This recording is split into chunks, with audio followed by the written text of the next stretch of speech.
Hi there, welcome to this channel. My name is Melissa. If you haven't subscribed here, please subscribe. For the returning subscribers, welcome back for yet another interesting video.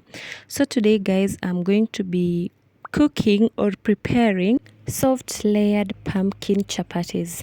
The first ingredient that we need are the pumpkins. We've peeled up pumpkins and cut into pieces, and we are going to wash it clean, and then we are going to boil it. So after, you can use a little amount of pumpkin. Myself, I used that size because I had other purposes for the pumpkin, so I wasn't really going to use the whole of it for the chapatis, but you can use just a slice of it, or depending on how much chapatis you're making. So guys, we're going to get our pumpkin into the fireplace and let it boil. We are just going to add water and add some salt for taste, and then we're going to cover it and let it boil until it's tender and soft. Actually, if you don't love pumpkin chapatis, you can just prepare chapatis without pumpkin. You can prepare carrot chapatis instead, or any other thing that you can add. But here we're just preparing pumpkin chapatis. So you cover it guys and let it boil until it's very soft and it's very cooked. After that guys, we're going to drain off the excess water and let a little water remain for the blending purpose. If you do not have a blender, it's not necessarily like a basic thing here to use. You can just mash the pumpkins.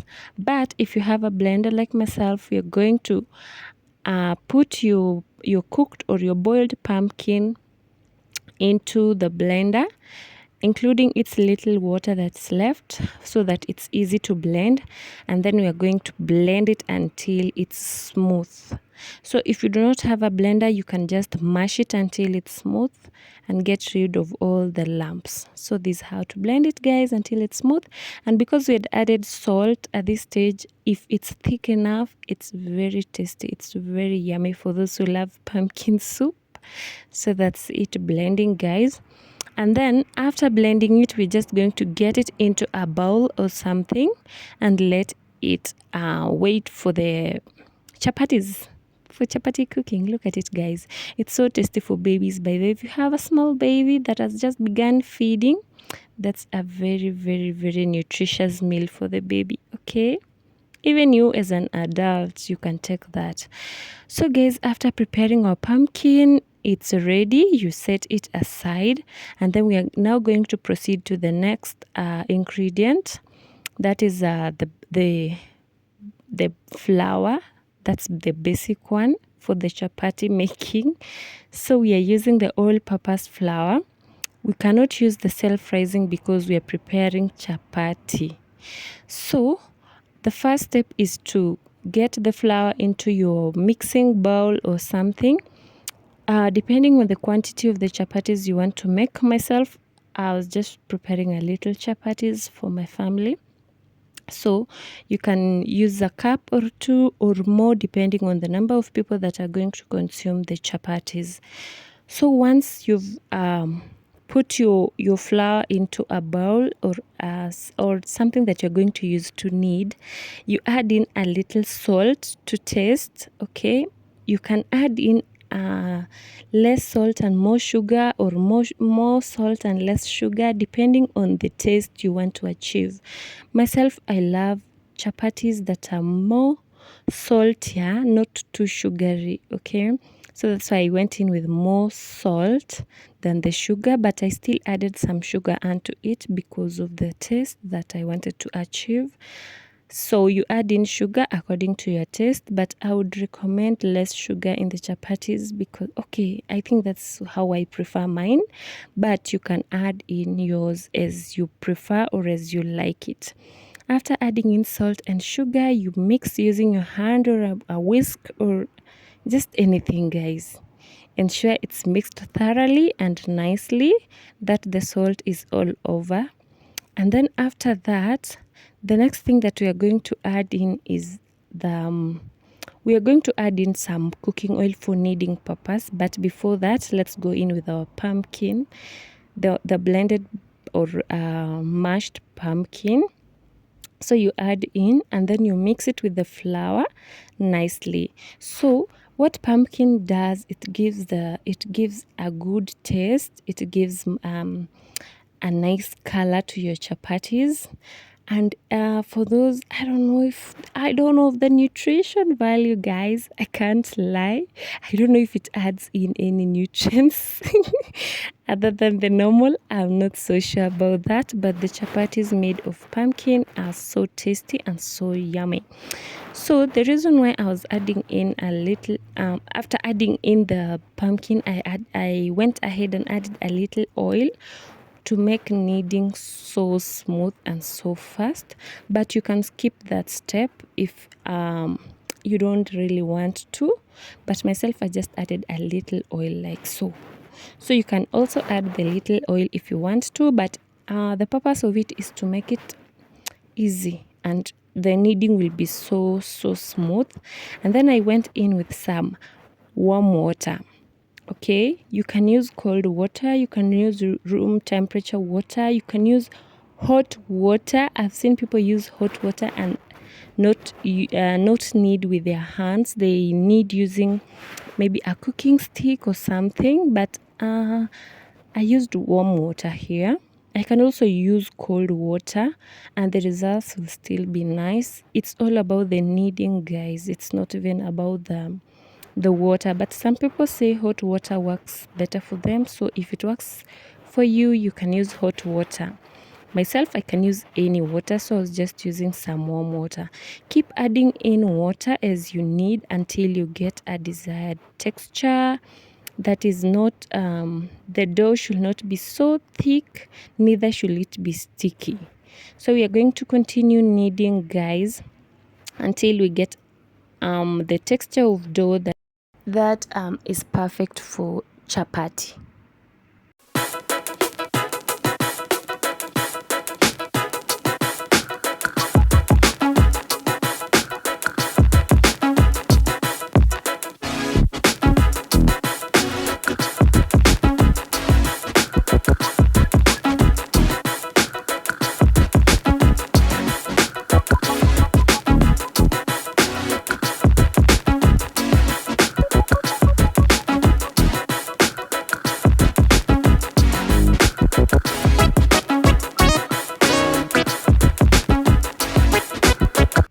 Next step that I did, I added in some cooking oil to soften the dough.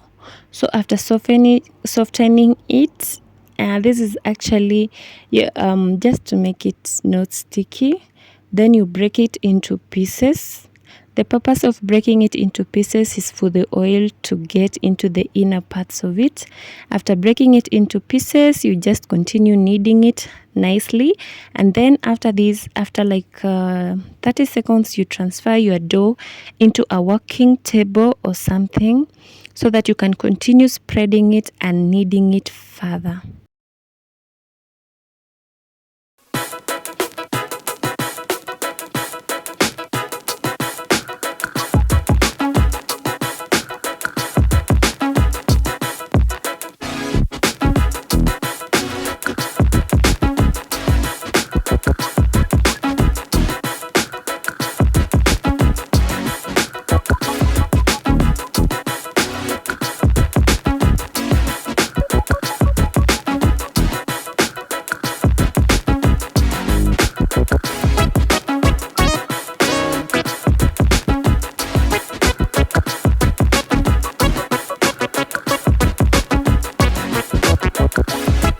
So guys, after we've let our dough rest for a couple of minutes, we are now beginning to cut and make them into round shape or ball-like shapes. They should be equal, so you should try as much as you can to make them almost equal in size. The making it to the round shape will help you spread easily into the circular chapati shape, but you can just cut into any other shape as long as the sizes are equal so that your chapatis are of the same size. Once you're done with the entire dough, making it into the circular shapes, we're going to proceed on to our next step.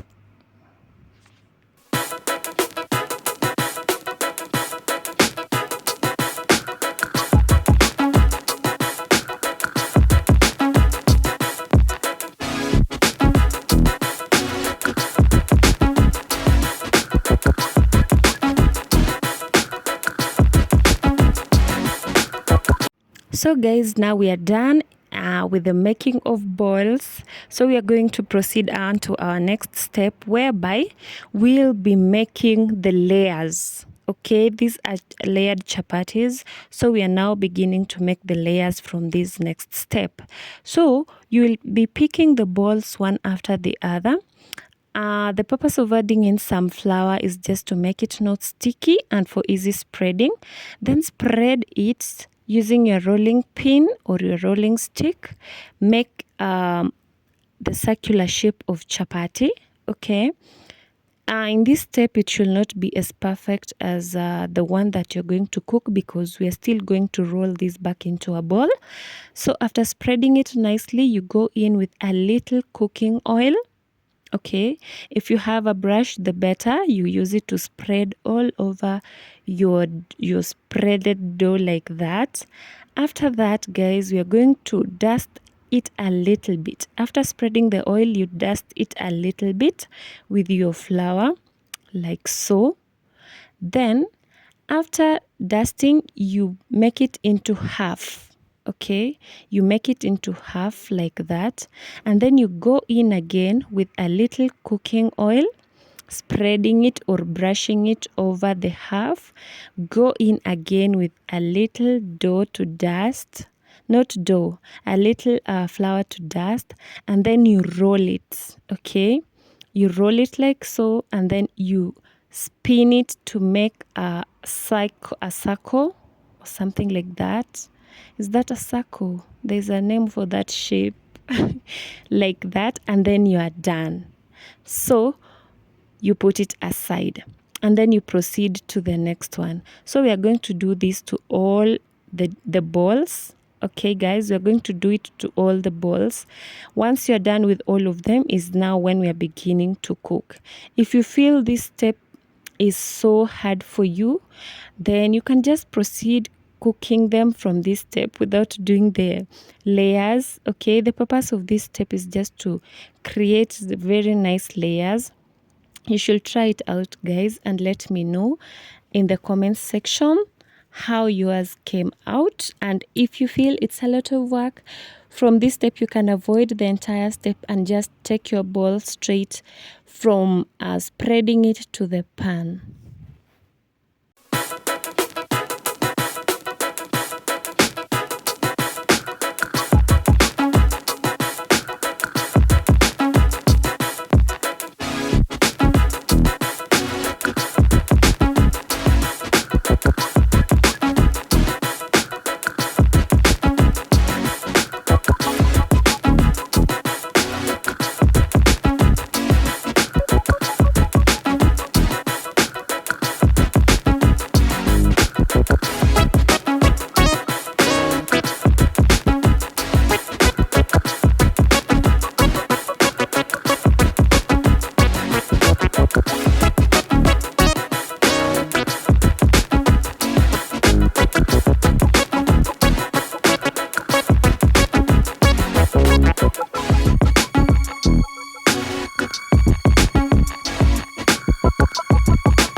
So guys, we are done here, and the next step we are going to do is now get the ones that you've made into the spiral shapes, after the previous step.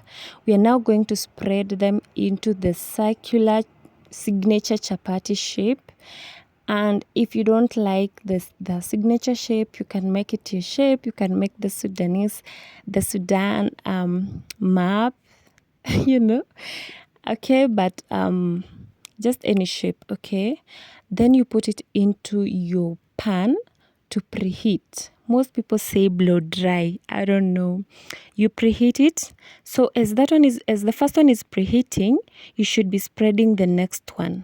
Ensure at this stage your pan has preheated before you placed your first chapati on it, and it should not be extremely hot. Your source of heat or your flame should not be so hot in that it burns the chapati. Okay, you should be able to turn and spin your chapati, and should not stick on the pan, and there is no oil yet added. Okay, so once your chapati begins to puff kinda or begin to dry, you turn it. You turn to the other side and you spin it. So this first side that has preheated, you're going to go in with your cooking oil. If you have a brush, I said it's the better, but if you do not, you can use a spoon like myself. Spread the oil. Be generous with the oil, but do not use too much oil. Your chapati will be soggy and so oily. Just add a little oil and ensure that it's not so dry. The other side should be ready at this time. Ensure you're spinning your chapati because maybe your pan can be cooking from one side and not the other. So once you've spread oil, you can turn your chapati and spread oil again on the bottom side. Okay, you see the layers are layering, guys. Isn't it layering? Oh my god. So we are going to repeat the same procedure to all the chapatis. As one is preheating or blow drying, as we said, you should be spreading the next one. So you're going to do that, not unless you have someone who is spreading it for you as you wait for this one, and you should be so quick so that the one that's on the pan is not getting burnt. We're going to repeat the procedure to all the chapatis as we cook our chapatis, guys. And being pumpkin chapatis, they will look, oh my goodness, they will look yellow and very, very nice. Okay, and they should be so soft. So let's proceed with our cooking, guys, and I hope you enjoy it and I hope you try it out.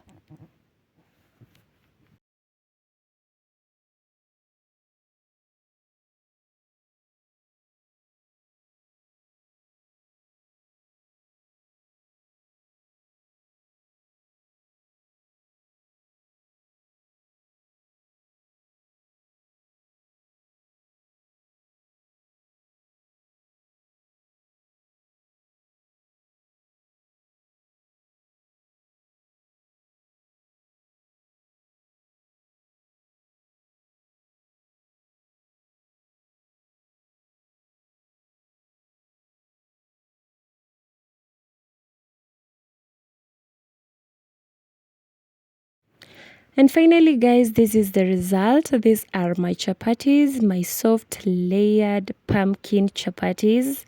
Iko aje, guys? Let me know in the comments section. I hope you've learned something. I hope you're going to try out this recipe for the soft layered pumpkin chapatis. If you do not like pumpkin, you can avoid and skip the pumpkin step, but the rest of the procedure will just be so perfect for your layered chapatis. Try it out, guys, and let me know in the comment section, and I hope you've enjoyed this video. Give it a thumbs up, and please, if you have not subscribed to my channel, please subscribe, guys, and hit on the notification bell. Okay, let me also know in the comment section what other recipes you would like me to try out with you guys on my channel so that you can learn something new. Okay, thank you guys for watching this video, and let's meet in the next one. Bye bye.